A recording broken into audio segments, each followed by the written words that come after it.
Hello, college football fans, and welcome to episode 160 of College Football Throwdown. I'm your co-host, Alex Schmitz, and today I'm joined by my dad, Peter Schmitz. Hello, Husker fans and college football fans. Woohoo! Hello, everybody. We're coming to you directly after recording College Football Throwdown episode 159. That episode was all about the Nebraska Cornhuskers, both in terms of college football and college volleyball, so we hope you enjoyed listening to that one. This episode will be focused squarely on the national world of college football, the news that's happened last week, as well as the big games and what's coming up for week 9 of college football. So we'll be foregoing our usual cold beverages and diving right into the discussion. Yes, let's do that. That sounds good. There's just so much to talk about in college football. Yes, that's why we felt we had to split this one up for you listeners out there. So in terms of news, the big one that has been a big talking point is this news coming out of Michigan that they are being investigated by the NCAA for stealing signals, basically illegally scouting opponents at games, things of that nature. I was reading an article that was talking about this, and it was saying that oftentimes these sorts of disputes are settled privately, right? Like the NCAA and the institutions, basically figure things out behind closed doors or like come to some sort of negotiation, for a penalty or what have you. So it's a little bit unusual that it's become so public. And part of that may have to do with the fact that Michigan was already under an investigation for a previous recruiting violation that Jim Harbaugh sat the first 3 games out for earlier this year. But then also this particular signal stealing program that apparently was going on in Michigan is clearly quite extensive, as we're now seeing with lots of, paper trails uncovering, people going to this game and to that game, consistently for quite a while now. So what is your initial take on this latest scandal? Well, I agree that your summary at the beginning about the fact that these particular kinds of rules violations are often kind of handled between the NCAA and the institution. And if they find out that somebody's doing that kind of breaking those kinds of rules, that they would, address that, have a separation between the people involved and the university, and get some assurances from the institution that, hey, this is not happening anymore and it's never going to happen again. We've got some checks and balances in place to make sure of it. And then we're going to give you these, penalties. We're going to take away a certain number of scholarships for X number of years, or we're going to limit your coach's ability to go out and recruit, or those kinds of things. But you hit it on the head that as this information is coming out, number one, it's Michigan, the number 2 team in the country, possibly the number 1 team in the eyes of a lot of people, based on their performance so far this year. It's Jim Harbaugh, who's already got dealing with a little bit of a black eye from his buying recruits hamburgers, which is another joke, but it's really not about that. They accused him of basically not telling him the truth. And that's the thing that brought the hammer down from the NCAA on that issue. And so now here you got Michigan basically thumbing their nose at the NCAA's rules again, and obviously doing something that appears to have been going on in a coordinated fashion for maybe as long as 3 years. And if the paper trail and digital trail that they're able to uncover and produce actually confirms that that's true, and this was something that the university or the staff, some of the staff, knew about, then that's going to look really, really bad for the university. And I think it's going to be one of those things that will just motivate Jim even more to go to the NFL. I mean, he's been dancing with the NFL for the last few years. I think he fully intended to be an NFL coach this year, frankly. He was very aggressive in going after, a couple of NFL jobs this past offseason. And I think he will absolutely do that after this season because of this event. Right. Well, I even saw a post on Reddit today that was basically saying that when the turnaround in Jim Harbaugh's coaching career happened, right, where in these last, like you say, 3 years, he's had a very good record, in the .9 range, right, like winning 90% of his games. Whereas before then, he was more around like 67%, I want to say.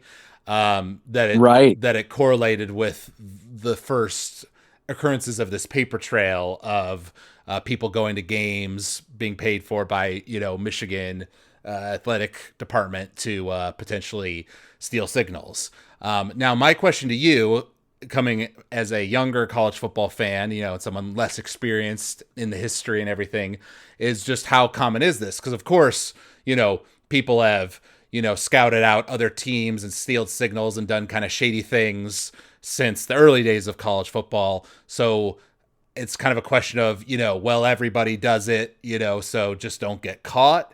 Or is this more extraordinary, you think? Well, I'm going to say that a couple of things. Number one, yes, the idea of scouting other teams has been a part of the sport for as long as I can remember. All right, going back to my childhood, so that's not new. Uh, Now I didn't even know that this specific rule existed for NCAA college football, that teams could not send a person to scout a future opponent. And I guess that was to limit them from doing some of these more sophisticated activities. And in conjunction with that rule, they also forced the institutions to share film with each other, to remove the need for someone to have to be there, right? And so it was probably an effort by the NCAA to save the coaching staffs from themselves, right?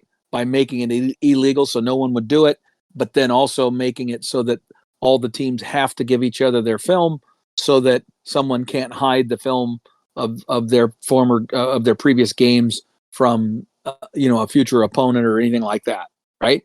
So for those reasons, it formalized that exchange of film, and supposedly conceptually you don't need to have somebody there, right? Now, in this newer age of hand signaled, uh, uh, sending plays in by hand signals and stuff, rather than a quarterback calling his own plays, which used to be the way it was, or even more likely in the interim was, like in Tom Osborne's era, he ran a player on the field every play. It was usually a wide receiver, and because they were often exchanging every play anyway, different personnel groupings. So the wide receiver would bring in the play, share it with the quarterback, and then the quarterback would reiterate it and display it to the whole team in the huddle. But now that everybody's in this, look to the sidelines, don't huddle situation, now all these fancy signals have come into play, right? Right. The So I think signs. it's been that evolution. Yeah, I think it's been the evolution that has, yeah, and the signs, exactly, that has made that a more significant thing. Now, getting back to this specific circumstance with Michigan, I think it's the fact that there is a paper trail that clearly shows that this particular person, who was an employee of the university in some low level capacity of the athletic department, was in fact attending games, and as recently as coming this past weekend, a game we're going to be talking about, Ohio State, Penn State, this person had purchased tickets for both sides of the stadium. He had two Right. tickets to the Ohio State Penn State game, so that he could observe both sidelines, right? So he was scouting both teams because Michigan still has to play them both.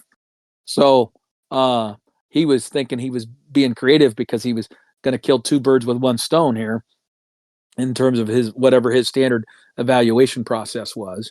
But with that kind of data and paper trail and Venmo accounts where he was getting paid to offset for all of this travel and the expense of going to these games, this low level guy probably isn't doing that out of the goodness of his heart.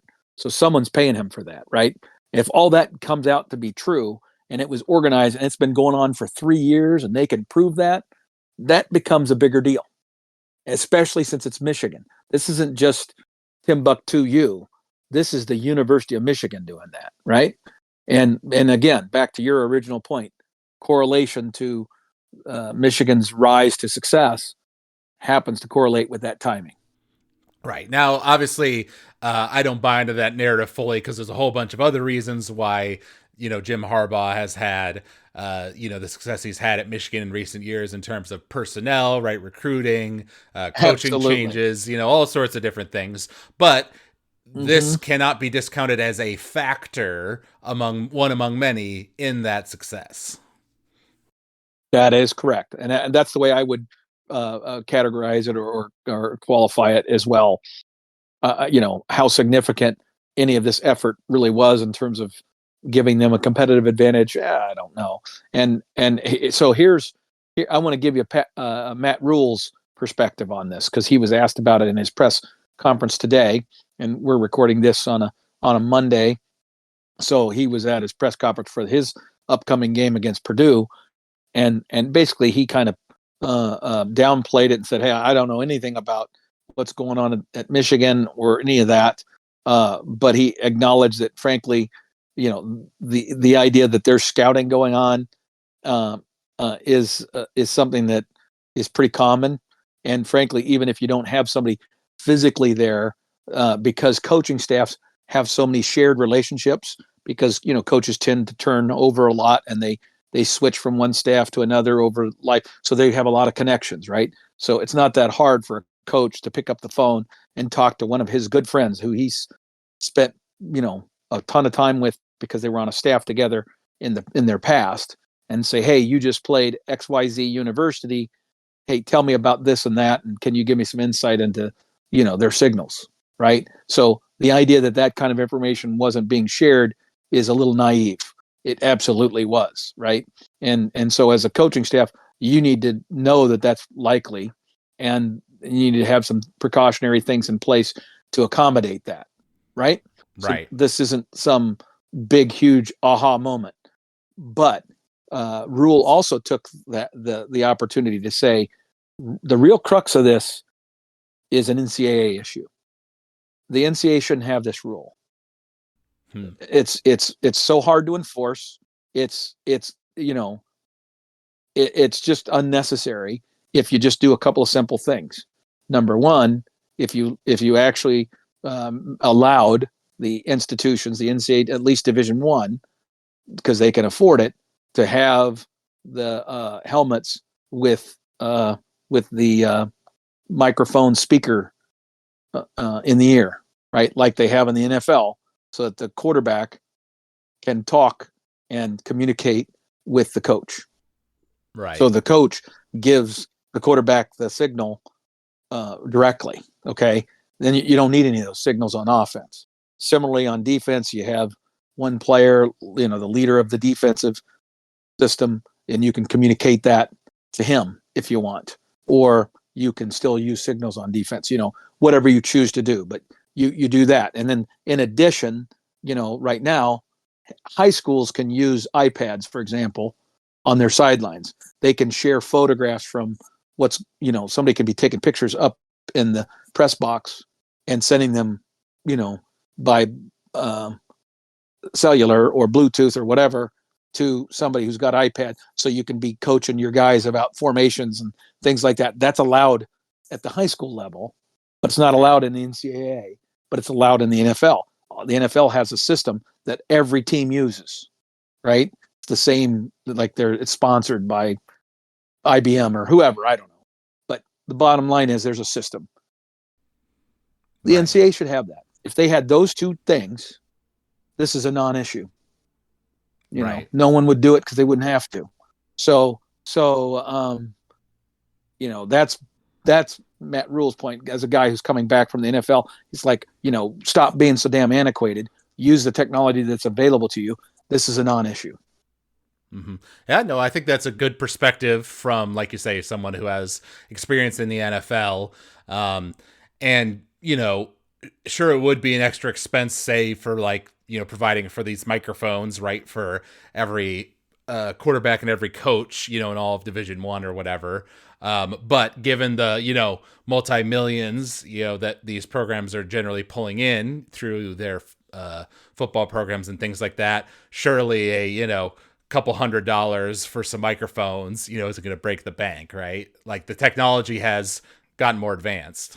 Yeah, even if it's $10,000 a school, then you know what? You shouldn't be Division One football if you can't do that. Now, if you still want to have these antiquated rules for Division Two and Division Three because the money isn't there, okay, it's fine. But don't hold back Division One. Right. Okay. Last point on this: have you talked at all to Brian Clower, our resident Michigan fan, about all this?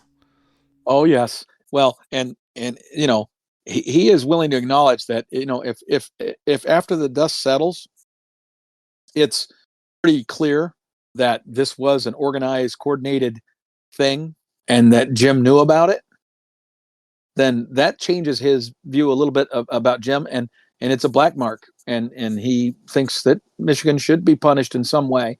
Now, the severity of it is probably the item that he's not as clear on, right, as to just exactly how significant was this supposed advantage that they had because they were doing this. But it does point and frankly starts to highlight a trend that Jim Harbaugh has always been a guy that was pushing the envelope. Now remember that Jim Harbaugh is the guy. We had satellite camps for a couple of years, and then satellite camps got outlawed because of Jim Harbaugh. Jim Harbaugh is the guy that was staying overnight and doing slumber parties with recruits who were like 15 years old, weird shit like that. Jim Harbaugh has always been a guy that was a little bit of an odd duck who was always pushing the envelope. He's competitive to a fault. And so any way that he can get an advantage or whatever, or interpret a rule that he can push, he does it. And he's done that throughout his career. So this is not new, right? That he's a guy that's willing to push the envelope.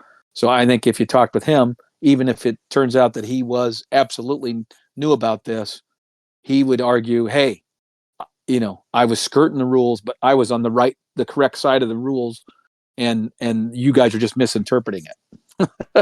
Right. That's the way he would probably view it. But I think Brian is at the point where I think, like I said at the beginning, I think it's just an indication. It'll be another reason why Harbaugh most likely moves on to the NFL after this season. He's going to be done with all this BS, and I think there's enough NFL general managers and owners who respect his successful history as a as a professional head coach, that someone's going to throw a lot of money at him. Yeah. Well, we'll obviously keep our eye on that when we get close to the end of the season and we're looking at coaching changes and things like that. Focusing now on week 8 of college football, we gave some predictions on the previous podcast about how some of the big games would turn out. The biggest, of course, was the game you mentioned earlier, Ohio State, Penn State, which apparently was going to be scouted by this Michigan guy. I predicted that Ohio State would win in a high-scoring game, 42-31, while you predicted that Penn State would win 38-28. 31-28. Penn State. That was your prediction. But ended up being quite a low-scoring game where Ohio State won at home 20-12. I was not able to watch much of that game live, but I did watch the highlights afterwards. And it was impressive how both of their defenses came to play. But not the most exciting game, I guess, for a top 10 matchup. Right. I mean, it was like 10-6 at halftime, and even well into the third quarter. It just, it was not the type of game that I thought it was going to be. Although there were some amazing individual performances, even offensively, right? But the defense has just found ways to keep teams from scoring. So, but I think it also indicates that there is a little bit of a flaw in both of those teams' offensive prowess, right? Ohio State is an incomplete offense, and so is Penn State. Right. an important point to note is that Penn State actually scored a final touchdown with just 30 seconds left to go in the game, right? So at that point, I believe it was still 20, either 20 to 5 or 20 to 6. And so they scored at 26. right, and they must have went for 2, right? Didn't get it, and they had the opportunity for Mm-hmm. like a possible onside kick Hail Mary type thing, but obviously that didn't happen for them. And I think one turning point was that Penn State went for it on 4th down with 7 minutes left to go, while they were, I believe, they're on like their own 45-yard line, and they didn't get it. So right, that gave Ohio State then an easy score, which they then A did. Got short field, right, right? short field for a touchdown. So that's kind of a question where that's a tough coaching call, right? Because for James Franklin, because 7 minutes left in the game, it's not the point where you have to go for it on 4th down because you've got no time left, right? So maybe you could argue your defense has played well. Why don't you just punt it, try to pin Ohio State deep, and get another chance? Because they did end up getting another chance at the ball after that. And scored that late touchdown, like I mentioned. So I'm sure he's getting some scrutiny for that one. I 100% agree, and we're going to talk a little bit more about that a little later in this podcast. So I'll come back around to that. But yes, it's amazing how, again, I think one of the biggest flaws that current coaches have versus maybe what would have been more typical, a generation ago, is patience, right? And I get that the rules are very different today than they were then in terms of how the clock runs and under what circumstances the clock runs or continues to run, and things of that nature, which obviously change the dynamic of what is enough time. But there are examples of coaches who have that patience, and then there are examples of coaches who don't. And we've obviously talked about that as it relates to Nebraska before. So you get where I'm going. Yes, I do. The other game we gave a prediction for was Alabama versus Tennessee. I predicted that Alabama would win 28-20. You predicted a bit higher scoring, 28-14 victory for Alabama. And it did end up being an Alabama victory of 34-20. It was a home game for Alabama. And actually, Tennessee was winning at halftime, 20-7, and had controlled the game up to that point. But then Alabama really flipped a switch and went on a 27-0 streak in the second half. So shut Tennessee out, scored a bunch of points of their own. I believe they got a pick six or a scoop and score was one of those touchdowns. So Nick Saban got his team together in the second half and managed to avenge their defeat to Tennessee from last year. Yep. And there's some indication, or there's some people who want to suggest that second half was the aha moment for Alabama. That Alabama has now officially found their quarterback, found their offensive identity, and look out, the juggernaut is back. We'll see in the coming weeks if that's turns out to be true or not, because it looks like they're on a collision course with Georgia. So we'll see. Yep. We'll see. We'd expressed some doubts about Tennessee on the previous podcast because they'd also had some struggles and kind of frustrating losses already this season. So I'm not sure that aha moment will hold up against a defense like Georgia's, but we'll see. And then this one, we talked about it, but we didn't give a full prediction for it, which was Michigan State, right? A rivalry near and dear to our hearts coming from Michigan. And even though it was a home game for MSU, we predicted that Michigan could win quite soundly in that one, and that certainly ended up being the case. It was a 49-0 drumming by Michigan. Right. Well, and the sad news is that Michigan State lost their cool, had a lot of personal foul penalties, including one in which a player was ejected, and frankly should be ejected for multiple games based on the circumstance, because he unloaded on a guy, basically came up from and hit him in the back after an interception, and out of frustration, and ended up putting his helmet into his back / helmet and speared him. And that guy could have been hurt really bad. Frankly, he basically got assaulted in the middle of the football field. Right. And so Michigan State's got some issues. Yeah. Well, and we know that they've had their issues. I mean, because I even saw a post online that was talking about that locker room, fight that Michigan State had Right. last year, right, which got a lot of attention. I honestly kind of forgotten about Yep. that, but there's probably Yep. still some bad blood from that, plus Michigan State's Oh many yeah. difficulties this year with losing their coach and the tough losses they've had this season so far. So, yeah, I'm sure it's not a great mentality at that program right now. Right. Yeah. Yep. Exactly. But it is what it is, and Michigan moves on. Yep. And then this was quite an exciting game. USC versus Utah. USC was ranked 18th. Utah was ranked 14th, but it was at home for USC. And it ended up being a Utah victory of 34-32. Utah was actually up 31-26 with 3 minutes left in the game. And USC had a nice drive, managed to score, right, to take the lead. But then Utah, with just a few seconds left, right? They had very little time left in the game. Um, but they got a big play with 16 seconds left on the clock. They were at midfield, and they managed to, I think their quarterback went on a run and got to the 20-yard line, which then set up a 38-yard field goal, which they got, which ended up winning the game for them. And I remember on the previous podcast, you had said after USC's tough loss the previous week that if they lost again here to Utah, right now had two losses, that their season could potentially start to spiral. So do you still hold to that statement? Well, they actually played better against Utah than I thought they would, and so I got to give them some credit for having some resiliency in that. So maybe it's not as likely, but I just think that I still would stand by my suggestion that the USC's, focus and their success the rest of the year is going to be diminished going forward. They're already distracted by all the conversation.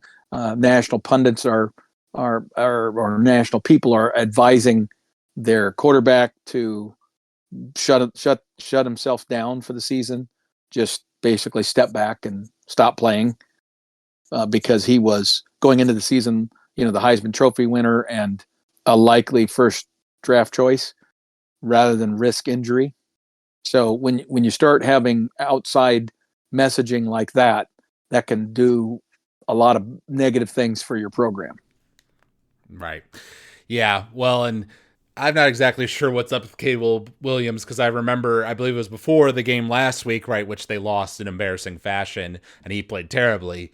He was talking about like wanting equity in like whatever NFL team he signs with, and Right. kind of riding on that high, right, of being the clear number one draft choice and the best quarterback in college football and all that. But that stock has Right. dropped a bit here in recent weeks, right? So it's a lesson not to run your Yep. mouth. Exactly. Well, and this idea that you can dictate terms like that and do so publicly is really stupid. Yeah. He's got some bad advice around him. That's which leads me to believe he might not be the kind of guy that you want to turn your franchise over to. He sounds like a guy that could easily crash and burn, Yeah. no matter how physically talented he is. Yeah. Yeah, I would agree. And then this was quite an interesting game in the Big Ten. Wisconsin ended up beating Illinois 25-21. It was a home game for Illinois, and actually Illinois was leading the whole game until the last 30 seconds when Wisconsin managed a late score that put them in the lead. And this is the same Illinois team that Nebraska beat, right? So definitely kind of a surprise. But Wisconsin managed to escape a death trap, as they say. Exactly. It really looked like Illinois was going to close it out, and then they gave up that late score, and it just devastating, right, for Illinois. But had that happened, that would have had a huge implication for the Big Ten West. But as it is now, that keeps Wisconsin in the driver's seat, so to speak, for the Big Ten West championship. Right. And then this game stood out to me when I was looking through the scores. Washington versus Arizona State, right? Washington coming Yeah. high off of their victory over Oregon, right? Being the leaders in the Pac 12, ranked number 5. And it was a home game against Arizona State, but they only won 15-7. And it was a game where they had 4 turnovers. It was actually a very close game. I believe it was like 8-7, late in the game, pretty late in the game. But then Arizona State threw a pick six, right, which got Washington up to their 15 points. So they really, 15. right. So they really scored 1 touchdown defensively and then 1 offensively, right? Which, once again, for the quarterback that was getting all the talk about being the Heisman frontrunner now, after his great performance in the Oregon game, definitely a disappointing one. Right, exactly. Well, and we're at that point in the year now, right, where all these teams have, everybody's been playing for quite a while, 6, 7 games in. Everybody's beat up. The injuries are starting to mount. The season isn't as fresh and exciting anymore. There's more drudgery in this part of the season, and so being able to get yourself up mentally to compete at your highest performance level week in and week out, it's virtually impossible to do. You just hope that on the days that you maybe aren't at your peak of approach and mentality, that you're still able to come out with a victory. And that was an example for Washington, coming off of a emotionally draining major contest the previous week, where you had to fight to the very final second. Then you lay an egg, but they were able to survive it, right, and win. And that's the mark of a conference champion. Yep. Um, and then this one was also quite interesting. Oklahoma versus UCF. It was a home game for Oklahoma, ranked number 6 in the country. And the UCF actually went up to an early lead, and it was kind of a back and forth game where Oklahoma scored pretty late in the fourth quarter, and then UCF had a great drive and scored after them, and went for the 2-point conversion, which would have made it a 31-31 game, right? Basically forced in it overtime, but they missed the 2-point conversion. So Oklahoma kind of holds on by a thread and avoids the upset, remaining undefeated. Right.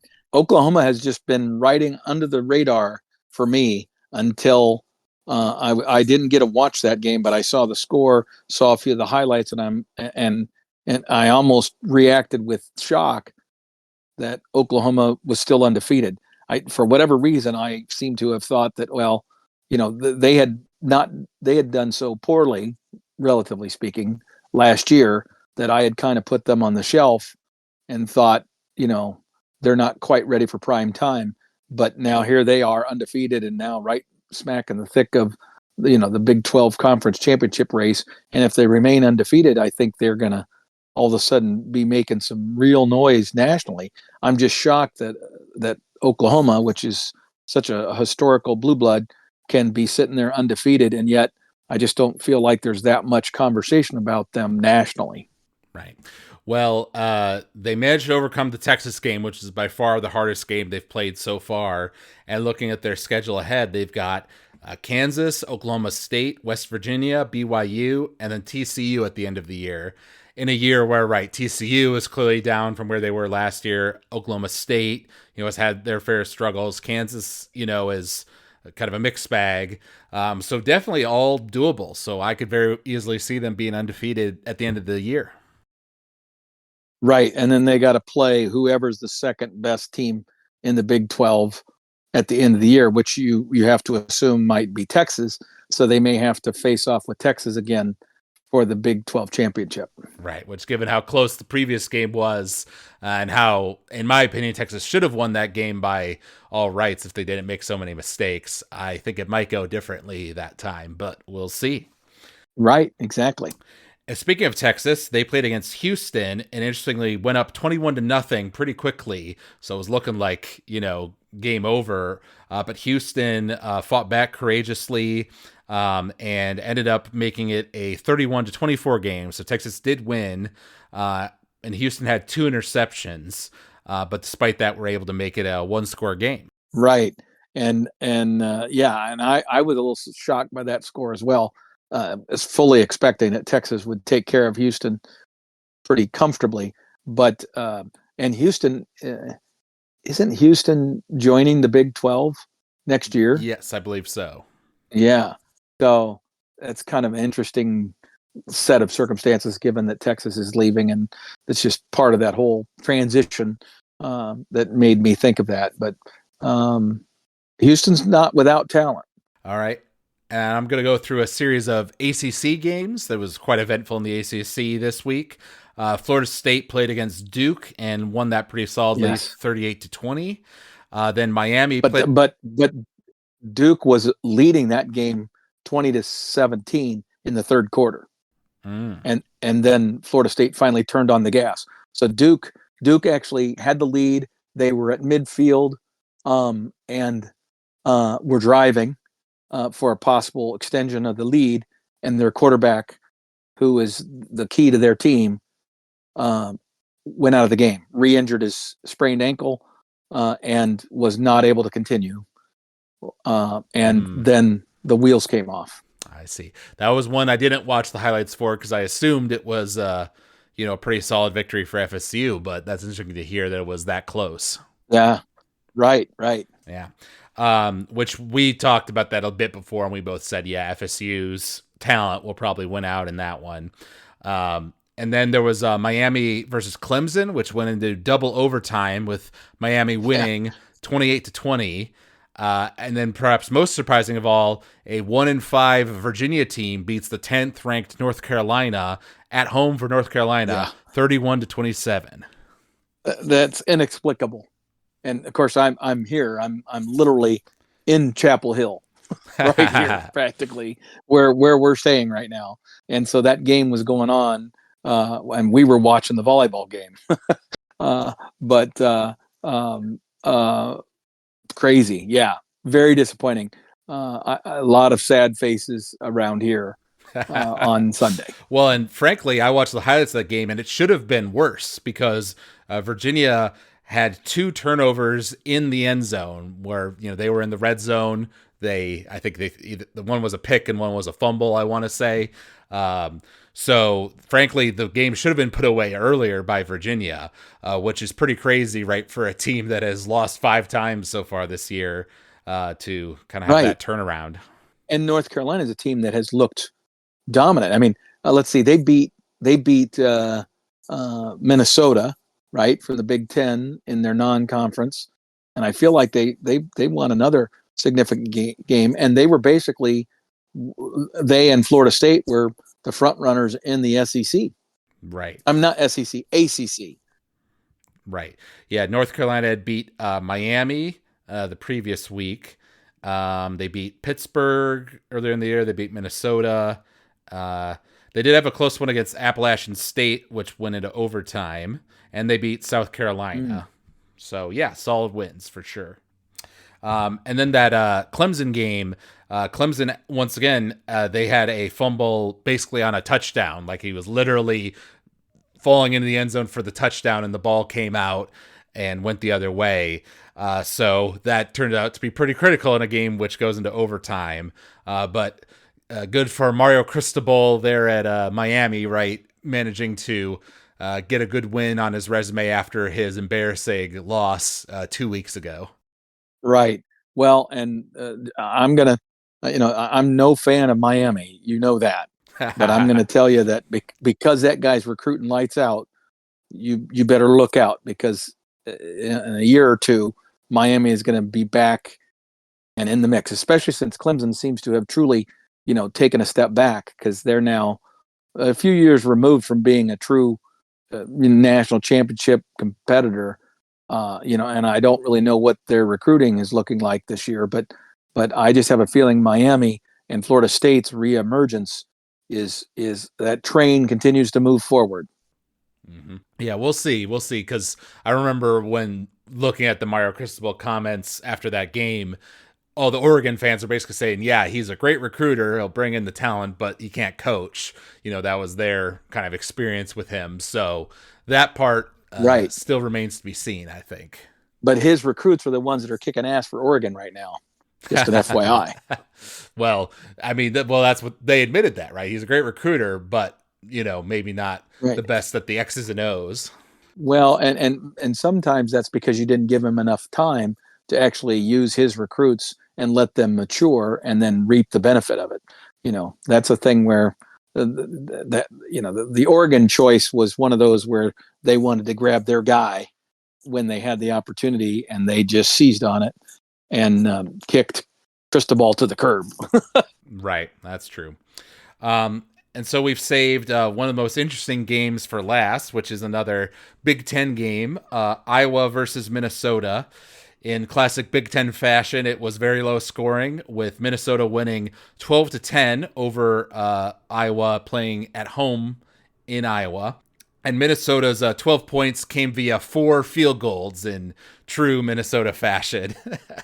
But of course, the real talking point was, of course, the punt return that went for a touchdown that happened for Iowa late in the game that would have given them the lead and probably the overall victory.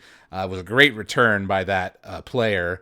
But it was overturned on review for an invalid fair catch signal because of kind of a rotation he was doing with his left arm while he was running over to get the ball, which obviously upset the Iowa fans. They were throwing things into the stadium. It was a big talking point nationally afterwards about that rule and all that sort of thing. So what was your reaction when you saw that? Well, of course, since Iowa lost, my reaction was very positive and I was happy.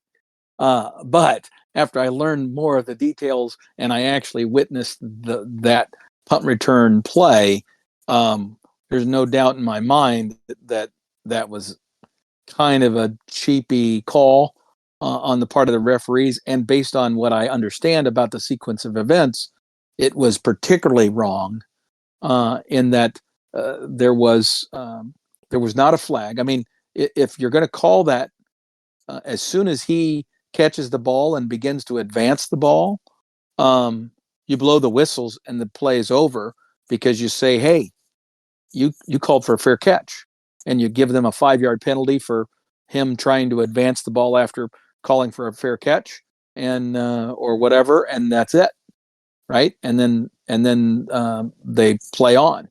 But instead, that ref crew let the play go all the way through. A flag was not thrown, but there was a hat thrown because they thought he stepped out of bounds. Okay, or at least this is what I understand. So then there was a discussion among the referees, and I don't know if they actually sent it up to the booth to review whether he stepped out of bounds or not, or if they sent it up for a discussion about to review the waving of the hand. Right at that point, there's confusion because at least on the Iowa sidelines, they thought that what was being reviewed was did he step out, and Right. only after the referee, the umpire, made his statement, did they realize that what was being identified was that this player had basically waived, in the ref's opinion, a fair catch. Why didn't he blow the whistle dead? So that's the unanswered question from regards to the ref crew. Right. There was Well, indecision there about what the damn rules were. I saw a statement that was put out, I believe, by the big one of the Big Ten refs who was in that game. It was something on Twitter I saw, and he basically said that it is a review. It's something that can be decided in review, and so letting the play out. When it's not 100% clear. I guess if he signaled for the fair catch or not, and letting it be decided in review, he felt was the right decision. Okay. Okay. Well, you know what? That makes sense now that you've just presented that description. But if you actually watch it in real time, it is a pretty darn good run back by that punt returner, who, by the way, is likely to be an NFL draft choice, right? Maybe even a high draft choice because he's one of the best punt returners in the country and has been. But here's the bigger picture from an Iowa fan or even an Iowa team standpoint. You you had like 125 yards of total offense for the game. I think you had like 6 or 12 yards of offense in the second half. Actually, it was 2. Okay. I looked that up. Okay. God. So you have you had no business being close to winning that game anyway. It's crazy to me that they even had a chance to win with that kind of lack of productivity, right? And that's just absurd, isn't it? Right. That's on the face of it. Not It's to crazy. mention they had 3 turnovers. Right. That's right. Yeah, exactly. So it couldn't have happened to a better bunch, right? Because those guys have basically been able to back their way into victories against teams that were superior to them simply by letting those other teams make enough mistakes that they could just step up and accept the gift of the victory, right? And that has been the MO. Now, I will say this: what other coaching staff other than um, the Iowa coaching staff, which has had great stability and is the old school, has had the patience. Okay, because let me tell you what happened in the sequence prior to that. Iowa had the ball at midfield with a minute and 51 seconds to go in the game. Okay, minute and 51 seconds, I think it was, and they're fourth down and 6 or something, and they chose to punt it. Okay, they had 3 timeouts. They chose to punt it rather than going for it right then. Okay, now given that your offense wasn't doing hardly anything, and your defense had obviously done really well. I mean, they had held Minnesota to field goals, right? But they had the patience to say, you know what, we're going to trust our defense one more time. We're going to punt this ball, even though there's a very good chance we won't ever get it back. All Minnesota had to do was get one first down, force them to um, take some timeouts, right, and and and get one first down, and then game's over, right? I was not going to have enough time to do anything, but instead, because he had confidence and patience, he allowed it to play out. He trusted his defense. The defense kept Minnesota from getting a first down and forced a punt. Now, you've got one of the best punt returners in the country, and voila, magic happens, right? And contrast that to these other coaches that I've talked about that don't have any patience, right? That have to insist on, go, go, go, and trying to be super aggressive, but and what do I want to say? Go for it on fourth down too soon, even though they got the ball back. That was Penn State, right? Right. So there's the contrast right there, and that's the difference between old school coaching, traditional, if you will, and this new wave of coaches and their inability to recognize that there's still enough time left here. Let's do that. With a minute 51 left, he punted that ball, and then gave himself a chance, and sure as shit, it came through. Now, there ended up being a penalty that negated it, but still, it demonstrates the value of that patience. Right. Oh, okay. Well, so a few things. One, I remember because I watched the highlights of that game. There was a punt earlier on, I believe, which was like a huge booming punt because Iowa's got a great punter, of course, and they fielded it at like the 1 yard line. So they pinned Minnesota super deep. So it just goes to show that philosophy again.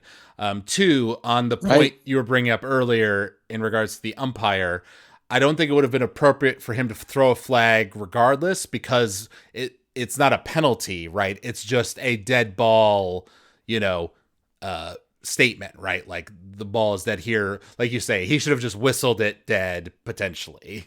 He should have wished right, but I thought it was a 5 yard penalty No, if you try to advance it. If no, you've called a fair catch and then you take off, I think they don't just blow a whistle. I think it's a 5 yard penalty because if you do that, you run the risk of getting hammered. You know right. what I mean? Like because now everybody else has stopped playing because you called. Maybe I don't know. I have to look that up.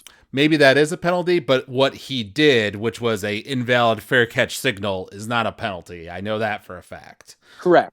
That is true. That is true. But if you call officially for a fair catch and then catch it and then you take off, I think there is like a 5 yard, procedure penalty or something that you get because they don't want you doing that. That can be Right. dangerous. And then my other point was just going to be that I totally agree with you that Iowa fans who are upset about that, punt return being taken back. Obviously, I understand why you are upset. I would be too, because watching it live in the moment, I did not interpret what he was doing as a fair catch signal myself. Right. He was telling everybody to get away, get away, get away. That's all Right, he was saying because he thought the thing was going to bounce, and he just didn't want it hitting one of his teammates. right. But to your point that you mentioned earlier, you can't get too upset about the punt return in that specific moment because your offense had 3 turnovers. You had so many opportunities. Your defense kept Minnesota from scoring a single touchdown, right? So there's all sorts of other reasons why you lost the game, right? You can't put it all Yes, on this exactly. one kind of freak moment. Bad call. Yeah. But I specifically did look up the rule because I was curious, of course, after the fact. And so here's the official rule about what a valid signal is for a fair catch in the rule book. So it says a valid signal is a signal given by a player of Team B who has obviously signals his intention by extending one hand only clearly above his head and waving that hand from side to side of his body more than once. So that's the traditional, right? You raise your hand over your head. That's what counts as a fair catch. Then there's invalid signal, which is just below it. An invalid signal is any waving signal by a player of Team B that does not meet the requirements above. So basically, any movement, waving of your hand of your arm that is not above your head is counted as that you are signaling for a fair catch, but you're doing it in an invalid way, and so then it's a dead ball foul or whatever, right? The ball should be placed there. Okay. So what they were guilty of was the invalid signal because he was moving his arm back and forth. It was not above his head, and it was only on one side, right? It was just his left arm, Right. but he moved it back and forth multiple times. But again, I think what he was trying to do was he was conveying to his team to stay away, stay away, stay away. Right. Well, what From the ball. what was interesting was like he was definitely doing that with his right arm. He was like, moving it sideways, like go away. But then the left arm was kind of like rotating in a slightly circular fashion, when you watch the Right. replay, Yeah. which was a little odd. So my interpretation is that the refs were correct that by the book, that is a invalid fair catch signal. But what I believe is that the rule should be changed because apparently in the NFL, once again talking about differences between college football and the NFL, like we did earlier when we were discussing the Jim Harbaugh situation, in the NFL, the only thing that counts as a fair catch signal is the waving of the hand above your head. So basically, if you try to do one of these signals where you moved your arm to the side or Sideways. whatever, right? And then you thought it was a fair catch and you get smashed, right, by the defender and you're like wanting a penalty, they'd be like, no, man, you didn't signal for a fair catch correctly, right? Yeah, you didn't do it properly. So there isn't this secondary invalid signal. There's just this is what you signal. And if you don't do it this way, you didn't signal. And therefore you're free to get crushed. Exactly. So I personally Yep. think that in the gap between this season and the next, the NSA should look into adopting the NFL rule just so it's more clear and we don't get situations like this. Yes. Because clearly, they showed the punt returner on the sideline after the call came out and he had his mouth open and he was clearly devastated, and it obviously was not his intention. So, I hope that we can avoid these sorts of situations in the future. Right, right. I agree with you. And oftentimes a circumstance like this has to happen before something like that gets revisited because that particular set of circumstances is unique enough. It's not like it happens all that often, right? Especially not at the end of a game in that kind of a, win-loss circumstance. Exactly. Yeah. So hopefully it galvanizes some action. Finally, we'll talk a bit about week 9 of college football. There are a few games of interest, of one of which is Oregon versus Utah. Utah, of course, coming off of that close win over USC, and Oregon, I'm pretty sure they killed whoever they played. It wasn't a particularly interesting game, but it is at home for Utah. So do you think that they can pull off another upset here. You know, they're ranked 13th. Oregon is ranked 8th. Do you think they can manage it? Well, I'm generally a big fan of Utah, and I love their coach. However, and obviously they just beat USC, but I just feel like Oregon and Washington are better than USC, and so I'm a little surprised at home Utah didn't win maybe a little more comfortably in their game against USC. So it makes this a little harder for me to choose. I'm going to say Oregon's going to win it. Okay. I actually think from a talent standpoint, Oregon just has so much talent.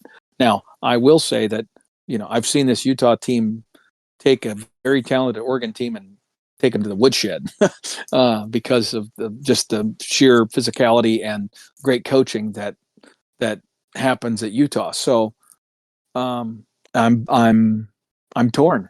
I'm going to go with Oregon though. I'm going to go with my gut and say Oregon's going to win this game. It is going to end up being tight, but Oregon's going to just have a little bit too much offense for Utah, and is going to end up winning that game. I'm going to say it's going to be 31-28 Oregon. Okay, that will be a close game. So I just looked it up, and I was actually wrong. So Oregon did win this last week, but it was against Washington State, who's a good team, and it was 38-24. Good team, yeah. So it's a 14-point victory, right? Okay. So not a blowout. So I was wrong about that. Right. And I agree with you because right in our discussion about that Oregon-Washington game, Oregon very well probably should have won that game, if they had made some different decisions on fourth downs and kicking field goals and things like that.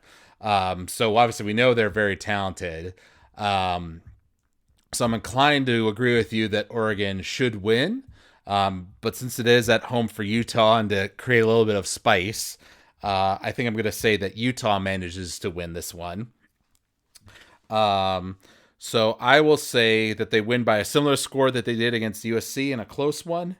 So let's say it's 35 Utah to 31 Oregon. Okay, so we're close, but we're swapping who the victor is. And you know what? I mean, I'm such a fan of Utah. I'm probably going to be kicking myself for not doing, especially since they're playing at home. But like I say, I think Oregon kind of has a history of, laying an egg every now and then. So we'll see. But I'm a fan of Oregon's current coach. I think he's a very good coach, and they have more talent than Utah. And like, for example, I mean, there's probably 4 guys on, Oregon's team that, are getting a lot of accolades and lots of national publicity, even though they're out west. Give me the name of anybody that plays for Utah. Right. I can't name one. Like you don't, yeah. They just don't get any visibility, even when they're great. I mean, this is the 2-time defending champions of the Pac-12. Yeah. Well, and they have had a couple losses already this year, right? So it's not looking like they'll be the Pac-12 champions this time around. But you never know how the end of the season could play out. Exactly. Washington and Oregon could maybe stumble a little. Yep. And then in the Big Ten, we've got Ohio State versus Wisconsin, cross-division matchup there. It is a home game for Wisconsin, but given that they just barely, got out of a close one with Illinois, and they're going up against the talent of Ohio State, I'm not feeling too good about the Badgers on this one. I would agree. I think Ohio State's just too much talent, and that Wisconsin's going to lose. Okay. Now, you were wanting me to give a score? That's right. I'm gonna say, Wisconsin has really struggled to put a lot of points up so far, more so than I thought they were going to. And Mordecai is gone for the season, their quarterback. So I'm gonna say it's kind of a blowout for Ohio State. So I think Ohio State, after this Penn State game, is going to be a little pissed about their performance. So I'm going to expect Ohio State's offense to be pretty effective, although the strength of the Badger team is their defense. I'm going to say Ohio State scores 35 points but Wisconsin scores 17. I like that. It's honestly a pretty tame score for a blowout, I would say. But I'm inclined to agree that Ohio State will win. I'm going to say it'll be a little bit higher scoring because, like you say, Wisconsin's offense has been a real sore spot for them this year. So I think they will get. I'll stick with your 17. I think that feels right, but that Ohio State will get 45. Okay. All right. And then we won't give predictions for these, but there are a few other interesting games. Georgia is playing against Florida at home for Florida, and then Duke and Louisville are playing each other at home for Louisville. Do you have any expectations for those games? Wow. So, I think Georgia will find a way to win. At some point, I'm expecting them to really look more crisp and clean. And Florida's been kind of up and down. It's kind of hard to figure out what's going on there. And so, it is at home for Florida, which is good. But I just think Georgia's got too much talent and finds a way to win. And it ends up being like 28-10. Although we didn't need to give scores. And then the other one was Louisville Duke. Boy, I think, it's going to be interesting because I don't know the status of Duke's quarterback and whether or not he's going to be ready to play this week or not. If Duke's quarterback plays, Leonard, I think his last name is, then I would say Duke's got a pretty good shot. But Louisville is a team, they've got Purdue's old coach, and he is a really good coach, and they have been performing well. They're the team that beat Notre Dame, right? So I'm going to say Louisville wins that one. Mm-hmm. Duke fights hard. It's a close game. It's a competitive game, but Louisville wins it, especially if Leonard doesn't play. If Leonard doesn't play, then I think it might not even be close. Yeah, I would agree with you. And one other factor I'm seeing here is that Louisville is coming off of a bye week. So they've had 2 weeks to prepare for this Duke game. So, oh, wow. Okay, yeah, that makes it even more likely. Yeah. Yeah, another thing in their favor. But Duke has, played it close with pretty much everybody they've played, it feels like, this year, even when they lose. So, maybe they'll manage to surprise us again. Exactly right. But that's at Louisville, you said, right? Yes. Okay. All right. Well, that will wrap us up for this episode of College Football Throwdown. It's been another exciting week, and we'll see what surprises the college football world throws at us as we get into playoff time. The college football playoff rankings will start officially next week, so we're getting into that later point in the season where we'll be talking about who the top 4 teams are, in our last iteration of this format for the college football playoff. So we'll see how everything plays out. Yes. Well, and again, I think I will make this prediction generically. This is the time of year weather's going to start turning sour, and teams, are with all these accumulated injuries, weird shit's going to start happening, and things are going to come out of the blue where you just unexpected victories. And maybe that North Carolina Virginia game was the first of that type of game, but it just seems like every year around this 8th, 9th week of the season is when college football starts to get really bizarre. Guys who are struggling academically, who've maybe been playing really well, all of a sudden, fall off the ledge because they had bad midterms, right? And now their mind is preoccupied with their grades and they play like crap. Just weird shit happens. We are dealing with college students. That's true. That is true.